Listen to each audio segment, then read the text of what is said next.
Emma Rodriguez pressed her small hands against the cool glass window of the observation deck. 7 years old and curious about everything, she watched the purple sky of Kepler 442b change colors as 3 different suns moved across the horizon. Her parents worked down in the labs, studying alien plants and creatures. Emma lived on this mining colony with humans and many different alien species. The colony was like a small city built inside protective domes. Humans worked next to the tall crystal-like Vorthak beings. The Etherians floated around like glowing clouds of gas. The Chitauri looked like giant insects but were very smart and kind. Everyone got along well here. Emma had friends from all these different species. "Emma, stay close," called Dr. Maria Rodriguez, her mother. "We're going to explore some old ruins today." Emma ran to join the group. Her father, Dr. Carlos Rodriguez, carried scanning equipment. With them were 3 Vorthak scientists whose crystal bodies rang like bells when they moved. 2 Etherian researchers floated nearby, their cloudy forms changing colors with their emotions. A Chitauri named Click7 walked on 6 legs, her insect eyes watching everything. The ruins were very old. Nobody knew who built them. The aliens called them precursor ruins. These mysterious builders had left strange structures all over the galaxy. The buildings were made of smooth, dark metal that never rusted or broke down. "The readings are strange here," Dr. Rodriguez told the team. "Be careful, everyone." Emma looked up at the tall black walls. Strange symbols glowed softly on the surface. She could hear a low humming sound coming from inside the structure. While the adults studied their instruments, Emma saw a small opening in the wall. It was just big enough for her to crawl through. The other children would have listened to their parents and stayed put. But Emma was always curious. She looked back at the busy adults, then squeezed through the opening. Inside, the walls glowed with soft blue light. The humming sound was louder here. Emma walked down a long hallway. The floor felt warm under her feet. Strange pictures covered the walls, images of different alien species and symbols she didn't understand. She came to a big round room with a high ceiling. In the center stood a tall column of crystal that pulsed with light. Emma walked closer to look at it. The crystal was beautiful, like a rainbow trapped in glass. That's when she heard the rumbling sound. The floor started shaking. Dust fell from the ceiling. Emma tried to run back to the hallway, but rocks began falling. A huge piece of the ceiling crashed down, blocking her exit. More rocks fell, trapping her in the crystal room. "Help!" Emma shouted. "Mommy, Daddy!" But the thick walls blocked her voice. Outside, her parents had not noticed she was missing yet. They were busy with their research. Emma sat down next to the crystal column and started to cry. The air felt thick and hard to breathe. She was scared and alone in the dark room. The only light came from the crystal, which began pulsing faster. Back outside, Dr. Rodriguez looked around. "Where's Emma?" The team started searching. When they found the blocked entrance, Dr. Rodriguez screamed Emma's name. The adults tried to move the rocks, but they were too heavy. They called the colony for help. Something strange happened then. The colony's main computer, called Area, suddenly changed its behavior. Area was built by humans but improved by alien technology from all the species. The computer was smart, but it followed strict rules about safety and power use. Now Area broke those rules. The computer took power from non-important systems and sent it to emergency rescue equipment. Mining robots that were supposed to work slowly began moving fast toward the ruins. Area sent flying drones that were not supposed to leave the colony. At the same time, something even stranger happened with the alien children. Young Vorthak crystals in the colony's school suddenly stopped their lessons. They made worried ringing sounds. Baby Etherians began glowing red, which meant fear. Chitauri larvae clicked their mandibles in distress calls. Adult aliens heard their children's cries and came running. When they learned about Emma being trapped, they reacted in a way nobody expected. Vorthak adults started using their crystal bodies to cut through rock. Etherian parents flew into dangerous spaces to search for other ways in. Chitauri workers began digging with their strong claws. They worked as if Emma was their own child. Dr. Rodriguez watched in amazement as alien beings risked their lives for her daughter. These creatures had their own children to protect, but they acted like Emma belonged to all of them. Inside the crystal room, Emma was getting weaker. The air was getting bad. She lay down next to the pulsing crystal, feeling sleepy. The crystal's light grew brighter and Emma heard a soft voice in her head. "Hold on, little one. Help is coming." Emma didn't know if she was dreaming or if the crystal was really talking to her. She held onto the crystal column and tried to stay awake. Outside, the rescue work continued through the night. Arya directed the operation with incredible efficiency. The computer calculated exactly where to dig and which rocks to move first. Mining equipment worked together like a perfect team. But the most amazing thing was how all the different species worked together. Vorthak used their crystal cutting abilities. Etherians squeezed through tiny spaces to check for gas leaks. Chitauri lifted heavy rocks with their strong bodies. Humans coordinated everything. After 8 hours of digging, they broke through.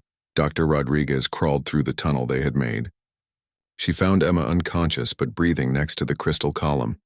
The crystal's light was very dim now, as if it had used all its energy to keep Emma alive. "I've got her," Dr. Rodriguez called out. The whole colony cheered. As they brought Emma to the medical center, something wonderful happened. All the alien children came to see her. They brought gifts and flowers from their different worlds. They acted like Emma was their sister. Emma woke up in the hospital 3 days later. Her parents were there, along with Click 7 the Chitauri, and 2 young Vorthak crystals named Harmony and Resonance. They had stayed with her the whole time. "What happened?" Emma asked.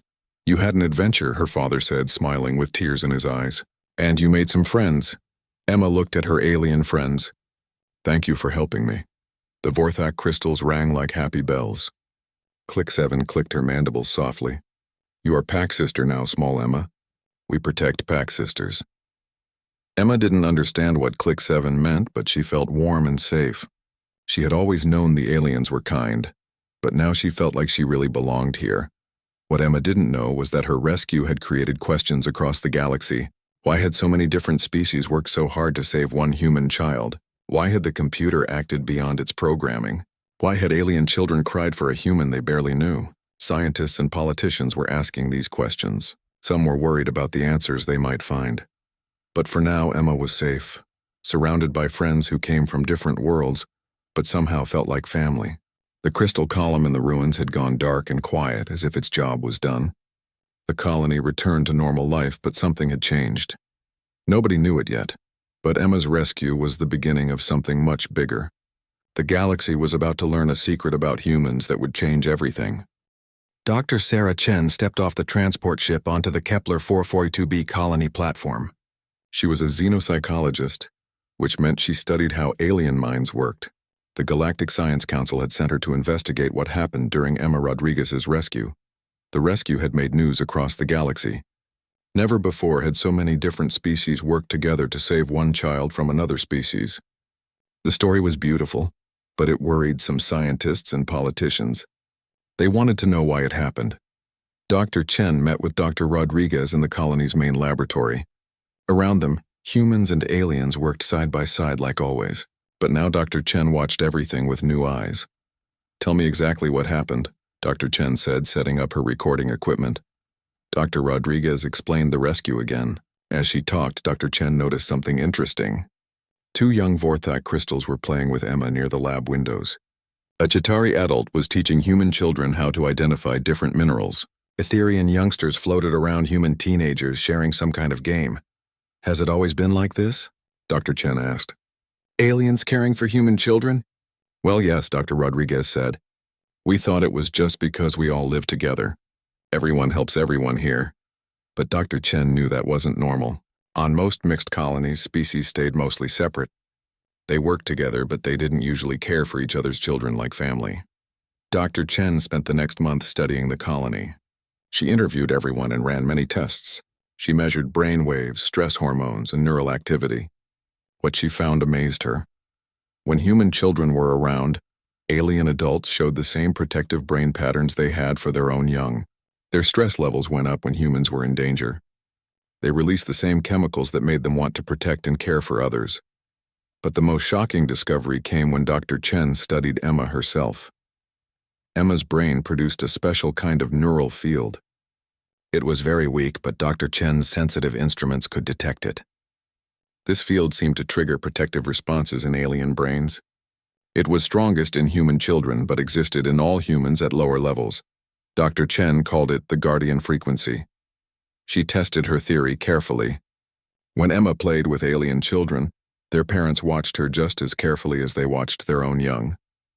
When Emma pretended to be hurt during games, alien adults came running immediately. When she cried, they rushed to comfort her. The aliens didn't know they were doing this. They thought they were just being kind. But their brains were responding to something in Emma's neural field that said, "Protect this child." Dr. Chen realized this explained many things about human history in space. Humans had joined the galactic community only 50 years ago.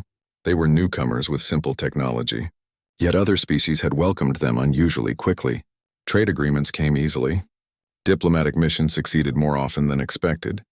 Everyone thought humans were just naturally likable. Now Dr. Chen knew the truth. She sent her findings to the Galactic Science Council. The reaction was immediate and divided. Some scientists were fascinated. They wanted to study the Guardian frequency more. They thought it was a wonderful example of how evolution could create cooperation between species. Others were horrified. They felt that humans were manipulating other species without knowing it. Even if humans didn't mean to influence alien minds, they were still doing it. Was this fair? Was it right? The news leaked to the public within days.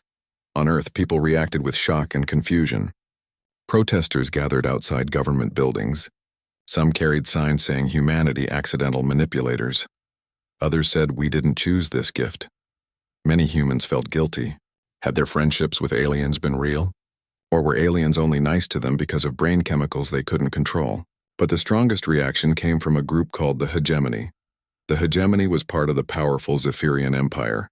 They believed that strong species should rule over weak ones. They had never liked how quickly humans had been accepted into galactic society.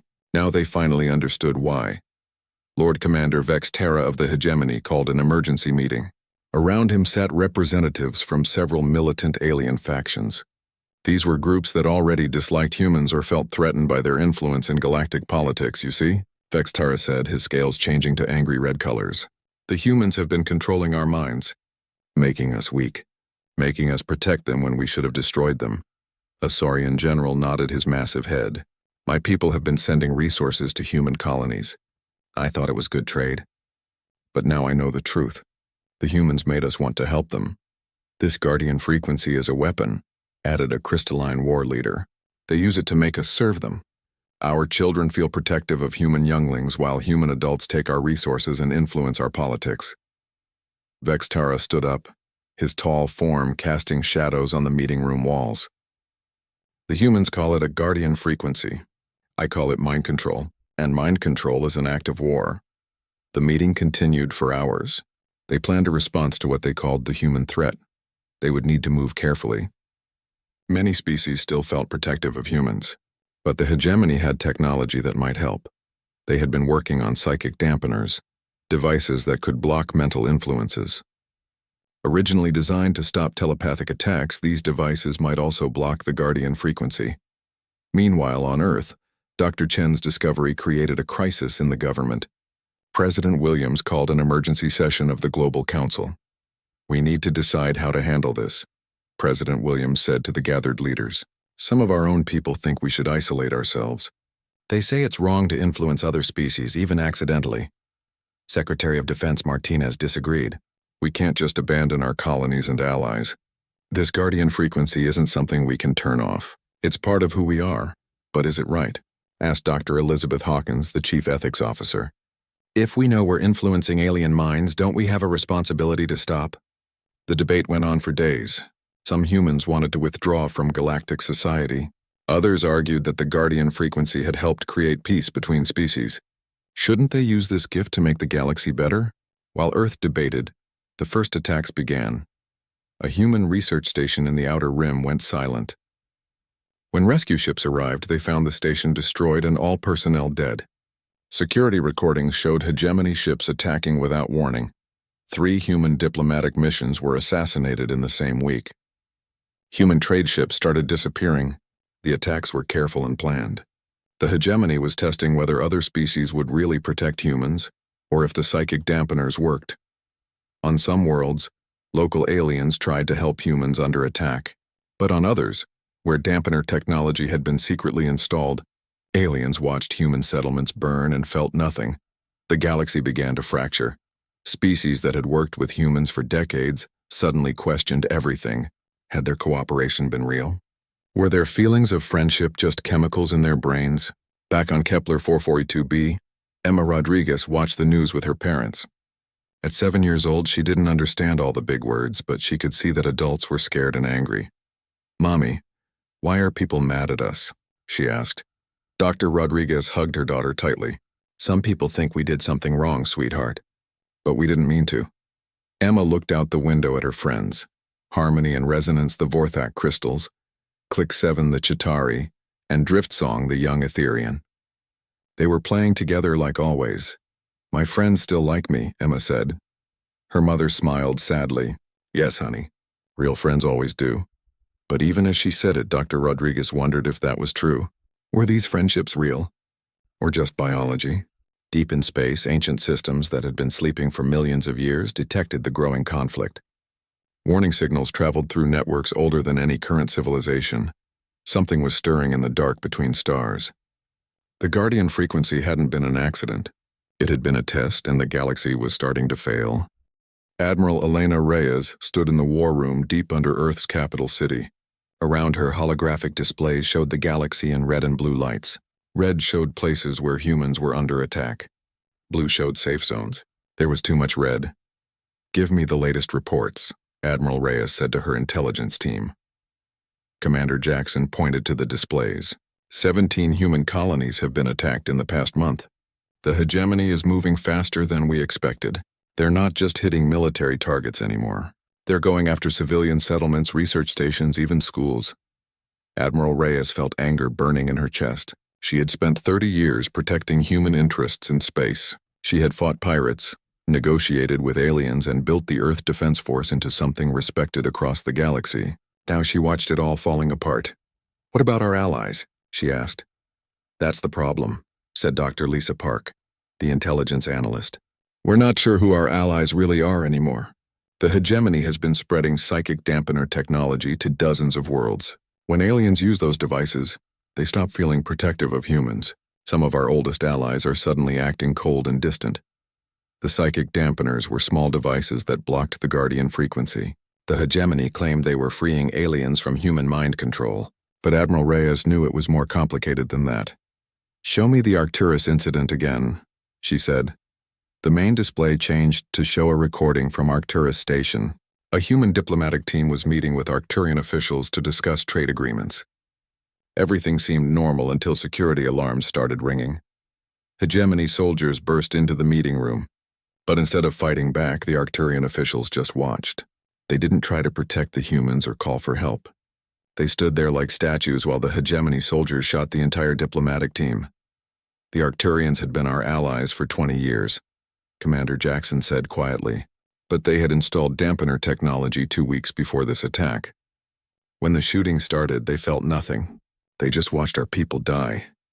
Admiral Reyes closed her eyes. She had known Ambassador Torres personally. He had a wife and 2 children back on Earth. "The conspiracy goes deeper than we thought," Dr. Park continued. "Our sources say the hegemony has been planning this for years. They've been secretly meeting with military factions from at least 12 different species. They call themselves the Purification Alliance." "Purification of what?" Admiral Reyes asked, though she already knew the answer. "They want to purify the galaxy of human influence. Lord Commander Vex Terra has been giving speeches about how humans are a parasitic species. He says we're making other races weak and dependent. The only solution, according to him, is to eliminate us completely." Admiral Reyes walked to the window that looked out over Earth's capital. Millions of people lived their normal lives down there. Most of them didn't even know about the Guardian frequency yet. The government had tried to keep the details secret, but news was starting to leak out. "What's the status on our own people?" she asked. "Are we still having internal problems?" Dr. Park nodded sadly. "Secretary of Defense Martinez resigned yesterday. He said he couldn't in good conscience continue defending humanity's right to exist in galactic society. He believes we should voluntarily isolate ourselves to stop influencing other species." This was the part that hurt Admiral Reyes the most. Some humans, when they learned about the Guardian frequency, felt so guilty that they wanted to exile their own species. They formed groups with names like Ethical Isolation Movement and Human Withdrawal Coalition. These groups argued that even though humans didn't mean to influence aliens, it was still wrong. They said humanity should pull back from all alien worlds and stay in the solar system until they found a way to turn off the Guardian frequency. Dr. Kim's team is still working on that, right? Admiral Reyes asked. Finding a way to suppress the Guardian frequency in humans? Yes, but progress is slow. The frequency seems to be connected to basic human brain structure. Suppressing it might change human personality in fundamental ways. Dr. Kim isn't even sure it's possible without making humans into completely different beings. Admiral Reyes turned back to the displays. Earth's fleet was strong, but it wasn't built for a galaxy-wide war. If enough species joined the hegemony, humanity would be outnumbered thousands to one. What about the species that are still protecting us? She asked. About 40% of galactic civilization is still sympathetic to humans. They either don't believe the Guardian frequency is mind control, or they don't care. The Vorthak Assembly has been particularly supportive. They say the frequency proves humans and aliens are meant to cooperate. And the other 60%? 20% have joined the hegemony actively. The other 40% are staying neutral, but they're installing psychic dampeners just in case. They want to make their own decisions about humans without any biological influence. Admiral Reyes understood their position, but it still hurt. Some of those neutral species had been working with humans for decades. Now they were choosing to block the very thing that had made them want to help humans in the first place. A communication alert interrupted her thoughts. Commander Jackson answered the call. Admiral, we're getting reports of a major attack on the Centauri colonies. Multiple hegemony fleets supported by ships from at least 6 other species. Admiral Reyes felt her heart sink. The Centauri colonies were home to 3 million humans and had been humanity's first major settlement outside the solar system. Send everything we have, she ordered. How long until our ships reach Centauri? 18 hours, ma'am. The attack will be over by then, Admiral Reyes said grimly. But send them anyway. Maybe we can save some survivors. As her officers worked to coordinate the response, Admiral Reyes thought about the bigger picture. The hegemony was getting bolder. They weren't just hitting isolated targets anymore. They were going after major human settlements. Commander, I want you to prepare evacuation plans for all human colonies in the Outer Rim. If this pattern continues, we'll need to pull our people back to more defensible positions. Ma'am, that means abandoning over 50 colonies. Millions of people. Better to abandon colonies than lose lives. But even as she said it, Admiral Reyes wondered if retreat would be enough. The hegemony seemed determined to eliminate humanity completely. Where could humans go that would be safe? On Kepler 442b, the situation was getting worse too. Dr. Rodriguez had received orders to evacuate all non-essential personnel. The colony's position near several hegemony systems made it a likely target. Emma Rodriguez didn't understand why her friends seemed sadder lately. Harmony and Resonance still played with her, but their crystal bodies rang with worried tones. Click 7 kept her close and watched the sky nervously. Even Driftsong the Etherean had stopped changing colors during their games. Daddy, why is everyone scared? Emma asked during dinner. Dr. Rodriguez looked at his wife before answering. They had been trying to protect Emma from the worst news, but she was smart enough to notice when adults were worried. Some people in space are fighting, he said carefully. They don't like humans very much, but why? We're nice. Yes, sweetheart, we are nice. But sometimes being different makes people scared, even when there's no reason to be scared. Emma thought about this while she ate her dinner. She looked out the window at the alien children playing in the colony's central garden. They all seemed normal to her. She had never thought about humans being different from aliens. They were all just people. That night, as Emma slept, her parents made a difficult decision. They would send Emma back to Earth on the next transport. The colony might not be safe much longer, but unknown to anyone on Kepler 442b, something was already watching them.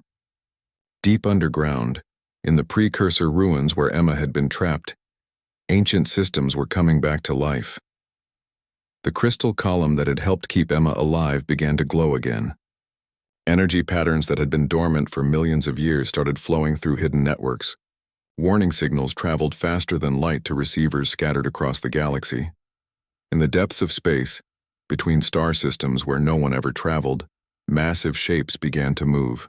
Ships bigger than cities built by beings that had vanished long before any current species had learned to make fire. The precursors had been watching. They had been waiting, and they had been testing the galaxy's younger races. Humanity's guardian frequency hadn't been an accident of evolution. It had been a gift and a test. Could the galaxy's younger species learn to protect something simply because it needed protection?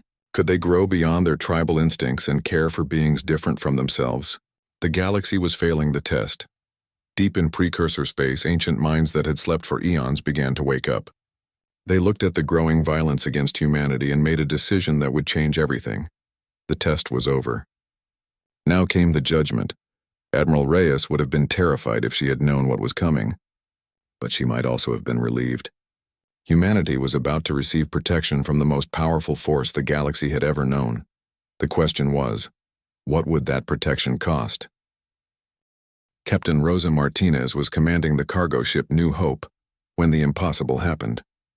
She was flying through empty space between star systems, carrying medical supplies to human colonies under attack. The stars looked normal. Her sensors showed nothing unusual. Then a ship appeared. It didn't come out of hyperspace like normal ships. It didn't fly in from somewhere else. It simply existed where nothing had been before. Captain Martinez stared at her screens in shock. The ship was enormous. Her cargo vessel could fit inside it thousands of times. It was made of the same dark metal as precursor ruins. But this metal was alive with flowing patterns of light. The ship looked ancient and powerful and completely impossible. "This is Captain Martinez of the Earth vessel New Hope," she broadcast. "Please identify yourself." The response came not through her radio but directly into her mind. The voice was old and vast and sad. "We are the Watchers. We are the Builders. We are the ones you call precursors. And we are very disappointed." Captain Martinez felt her hands shaking. The precursors weren't extinct. They had been hiding, watching, waiting. But why were they showing themselves now? "You have failed our test," the voice continued. "We gave you a gift. We created a species that would bring out the best in all of you. Instead, you have chosen fear and violence." Similar scenes were happening across the galaxy. Precursor ships appeared near every major world. They didn't attack or threaten. They just waited and watched with what felt like the patience of eternity. On Earth, Admiral Reyes received reports from hundreds of locations. Every human colony now had a precursor ship nearby. But the aliens were seeing them too. Precursor vessels had appeared in orbit around every world where humans lived or had been attacked. The Galactic Council called an emergency session. Representatives from dozens of species gathered in their great assembly hall. But everyone's attention was on the holographic display showing precursor ships. Lord Commander Vex Tara of the Hegemony demanded to speak first. His scales were bright red with anger and fear. "These precursor ships prove that humans are not what they seem," he declared. "They have powerful allies hiding in the shadows. This confirms that humanity is a threat to galactic security." But before anyone could respond, the lights in the assembly hall dimmed. A new voice filled the chamber, speaking directly to every mind present. "You misunderstand. Humans are not our allies. They are our children." The air in the center of the hall shimmered and a figure appeared. It was tall and graceful, with features that seemed familiar but alien at the same time. Its skin glowed with soft light and its eyes held the depth of billions of years. "I am the speaker for those you call precursors. We seeded this galaxy with life long ago. We guided evolution on countless worlds. And we watched as you grew and learned and became the species you are today." The alien representatives sat in stunned silence. The precursors were real, and one was standing before them. "Humanity was our final creation," the speaker continued. "We designed them with a special gift, the ability to inspire protection and cooperation in other species. This was not meant to control you, but to test you. Could you learn to care for beings different from yourselves? Could you protect the vulnerable simply because they needed protection?" Vex Tara stood up, his voice shaking with rage. "You made them to manipulate us, to make us weak." The speaker's glowing eyes turned to him. "We made them to show you what you could become. But instead of rising to meet this gift, you have chosen to destroy it. The guardian frequency is mind control," Vex Tara shouted. "We will not be slaves to human manipulation." "You were never slaves," the speaker said sadly. "You were being offered the chance to be something greater than yourselves. But you have rejected that chance." Around the galaxy, more precursor ships were appearing. But these weren't just watching anymore. They were moving toward human settlements and colonies. On Kepler 442b, Emma Rodriguez was playing in the colony garden when the shadow fell across the sky. She looked up to see a precursor ship floating silently above the colony. It was beautiful and terrible, like a dark rainbow made of metal and light. The alien children in the garden stopped playing. Harmony and resonance, the young Vorthak crystals, rang with tones Emma had never heard before. Click 7 pulled Emma close with her strong insect arms. Drift Song the Etherean glowed bright white with fear. "Emma, friend," Click 7 whispered. "The Ancient Ones come." This is not good thing, but Emma wasn't afraid. The ship felt familiar somehow, like the crystal column in the ruins that had protected her. She reached out with her mind the way she had learned to do with her alien friends. What she felt back was vast and old, and incredibly sad. The ship wasn't here to hurt anyone. It was here to protect her and all the other humans. But the protection felt like a cage. Meanwhile, the hegemony was panicking. Lord Commander Vexterra had returned to his flagship and was screaming orders at his officers. "Attack the human colonies now, before the precursors can protect them all." "Sir?" his tactical officer said nervously. "Our sensors can't even detect precursor weapons. We don't know what they're capable of." "I don't care. If we don't act now, the humans will be untouchable forever." The hegemony fleet jumped to hyperspace, heading for the human colony of New Babylon. It was one of humanity's largest settlements, with over 10 million people. If they could destroy it quickly, they could prove that the precursors weren't as powerful as they seemed. They arrived at New Babylon to find 3 precursor ships waiting for them. "This is Lord Commander Vexterra," he broadcast. "You will withdraw from this system immediately, or we will open fire." The response came from all 3 precursor ships at once, speaking directly to the minds of every hegemony soldier. "You will not harm our children." "Your children," Vexterra screamed. "They're parasites. They're manipulating the entire galaxy. They are what we made them to be, and you have failed to understand the gift they represented." Vexterra gave the order to attack. Hundreds of hegemony ships opened fire with energy weapons, missiles, and kinetic cannons. Their combined firepower could have destroyed entire planets. The weapons simply vanished before they reached the precursor ships. "This is your only warning," the precursors said. "Leave this place. Do not threaten our children again." But Vexterra was too angry and afraid to listen. He ordered a second attack, throwing everything his fleet had at the precursor ships. This time, the precursors responded. Light erupted from the 3 ships. It wasn't violent or destructive. It was simply irresistible. The hegemony fleet found itself pushed away from New Babylon by a force they couldn't understand or resist. Their ships were undamaged, but they were ejected from the system like toys being put away by a patient parent. "Do not return," was the final message they received. Across the galaxy, similar scenes played out wherever hegemony forces tried to attack human settlements. The precursors didn't destroy the attacking fleets. They simply moved them away like adults separating fighting children. But then something else happened that shocked everyone. A shimmering barrier began to form around Earth's solar system. It started as a faint glow beyond the orbit of Pluto, but it grew brighter and more solid every hour. Soon it was visible to the naked eye from Earth, a wall of light that enclosed the entire solar system. Similar barriers began forming around every human colony and settlement. The precursors were creating shields that nothing could pass through. Admiral Reyes watched from Earth as the barrier completed itself. She tried to send a ship through it, but the vessel simply stopped at the barrier's edge. Communication signals couldn't pass through either. Earth was completely cut off from the rest of the galaxy. "Sir," Commander Jackson said quietly, "we're receiving a message from the precursor ship near Earth." The message appeared on every screen and spoke in every human mind simultaneously. "Our children are safe now. No one can harm you. You will have time to grow and learn without interference. The galaxy has shown that it is not ready for the gift you represent." "Wait," Admiral Reyes broadcast toward the precursor ship. "We don't want to be isolated. We have allies out there. People who care about us. Those who truly care for you will wait," came the reply. "Those who do not will reveal their true nature without your influence to cloud their judgment." And then silence. Humanity found itself alone behind barriers of light, protected but imprisoned.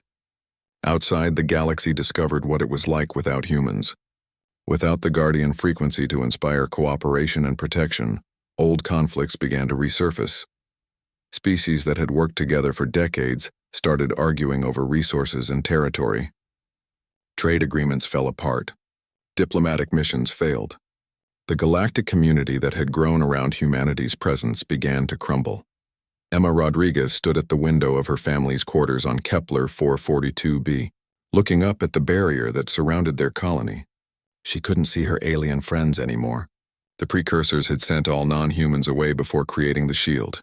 Will they come back? She asked her parents. Dr. Rodriguez hugged his daughter close. I don't know, sweetheart. I hope so. But even as he said it, he wondered if the galaxy would be the same place when the barriers finally came down. The precursors had saved humanity, but they had also changed everything forever. In the depths of space, ancient minds contemplated their next move. The test was over and most species had failed.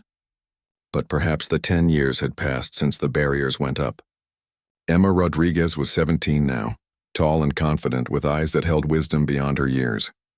She stood in the council chambers of New Geneva, Earth's capital, wearing the blue uniform of a xenodiplomacy student. Earth had changed during the isolation.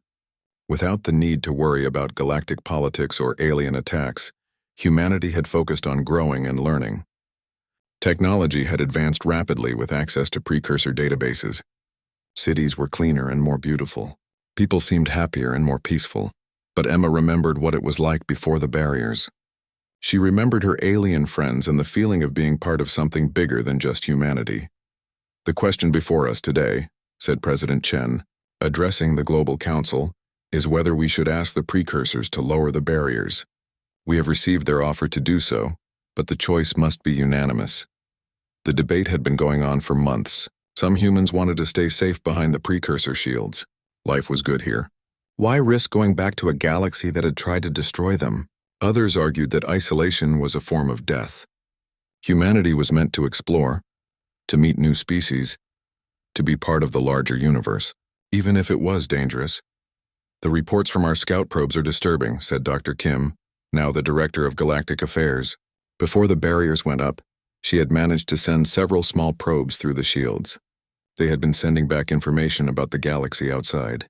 Show them the footage from Vorthak Prime, President Chen said. The main display lit up with images that made everyone in the council chambers gasp. Vorthak Prime, once a beautiful crystal world, was now a battlefield. The crystalline cities were cracked and broken. Vorthak refugees floated in space stations driven from their homeworld by war. Without human influence, Dr. Kim explained. Old conflicts have returned. The Saurian Empire has invaded 3 Vorthak systems, claiming they were always meant to rule over inferior crystalline species. The Etherian collective has split into warring factions. Even the peaceful Chitauri are fighting among themselves. Emma felt sick looking at the images. These were the species she had grown up with.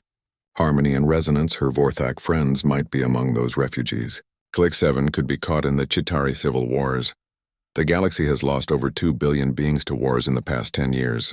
Dr. Kim continued. The Galactic Council dissolved 5 years ago when member species started attacking each other.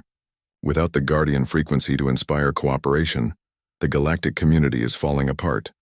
Admiral Reyes, now retired but still influential, stood up to speak. I've spent my whole life protecting humanity from galactic threats. But now I wonder if the galaxy needs protection from itself. Maybe our real purpose isn't to be safe. Maybe it's to help others be better than they are. Emma had been chosen to speak for her generation, the humans who had grown up during the isolation. She walked to the center of the chamber, feeling the weight of history on her shoulders. I was 7 when the barriers went up, she said, her voice carrying clearly through the chamber. I remember what it was like before. I had friends from different species. We played together, learned together, grew up together. She paused, looking around at the faces watching her. These people would decide humanity's future. Some of you think the Guardian frequency made those friendships fake. You think my alien friends only cared about me because of brain chemicals they couldn't control. But I know that's not true. Emma thought about the rescue in the precursor ruins. She remembered how every species had worked together to save her, not because they had to, but because they chose to. The Guardian frequency doesn't force anyone to care. It just makes caring easier. It breaks down the barriers that make species afraid of each other.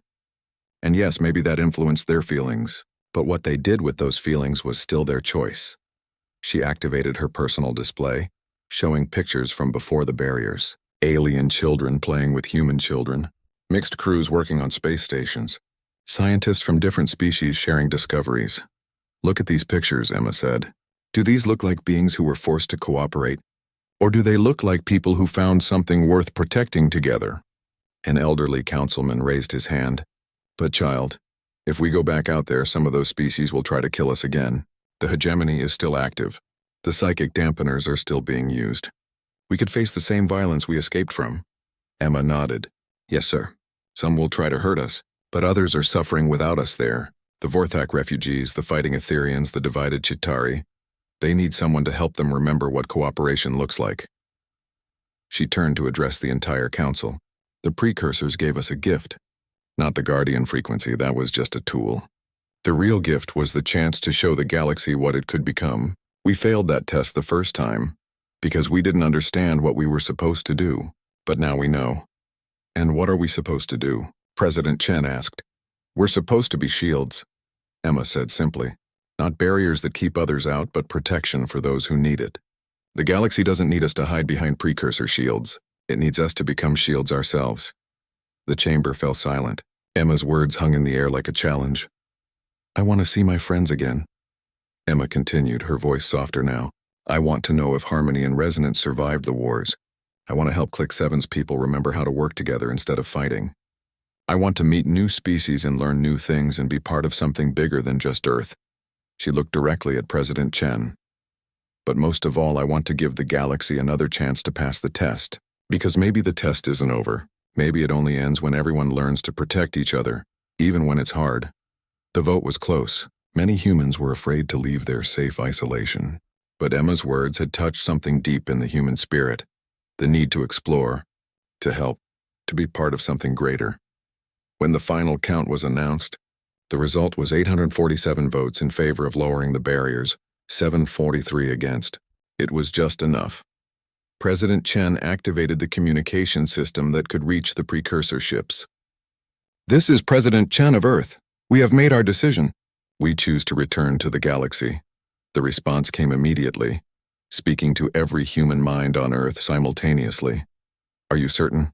The galaxy has not changed. Some will still try to destroy you. Others will reject your help. Why do you choose this path? Emma stepped forward and spoke for all of humanity. Because hiding behind barriers isn't strength. Real strength is choosing to protect others even when they can't protect you. Even when they don't want your protection. Even when they've hurt you before. There was a long pause. Then the precursor voice spoke again, and for the first time it sounded pleased. You have learned. The test is not about being protected. It is about choosing to protect. You understand now what we hoped you would become. The barriers around Earth began to fade. Across the galaxy, the shields around human colonies started disappearing. For the first time in 10 years, humans could see the stars without barriers between them and the universe. But something else was happening too. The precursor ships that had been guarding human settlements began to leave. Not all of them. Some remained as distant watchers. But most faded away into the deep spaces between stars. We will not shield you anymore, the precursor voice explained. You have chosen to be shields yourselves. This path is harder and more dangerous, but it is the only path that leads to what the galaxy could become. Within days, human ships were launching toward the stars. Some carried supplies for Vorthak refugees. Others brought medical aid to worlds torn by war. Still others carried diplomats hoping to restart conversations between fighting species. Emma was on the first ship to leave Earth, heading for what remained of the Galactic Council. Her mission was to invite the scattered species to try again, to build something better than what they had lost. The ship's captain was the same Rosa Martinez who had first encountered a precursor vessel 10 years earlier. She looked at Emma with admiration and worry. You know, some of them will still try to kill us, Captain Martinez said. The hegemony hasn't forgotten their hatred. The psychic dampeners are still out there. Emma looked out at the stars streaming past. I know, but for every species that tries to hurt us, there might be one that remembers what cooperation felt like. One that's tired of fighting and ready to try something better. And if there aren't enough of those? Emma smiled, and in that smile was the same curiosity and hope that had led her into precursor ruins as a 7-year-old child. Then we keep trying anyway, because that's what shields do. They protect people even when it's thankless, even when it's dangerous. even when the people they're protecting don't appreciate it. She turned back to the stars ahead. Besides, I have some friends to find, and I want to introduce them to what humanity has become. Behind them, Earth grew smaller in the distance. Ahead lay a galaxy full of conflict and pain and fear, but also possibility. Humanity was going home, not as the protected children of ancient guardians, but as guardians themselves. The real test was just beginning. Thank you for watching and comment for next part.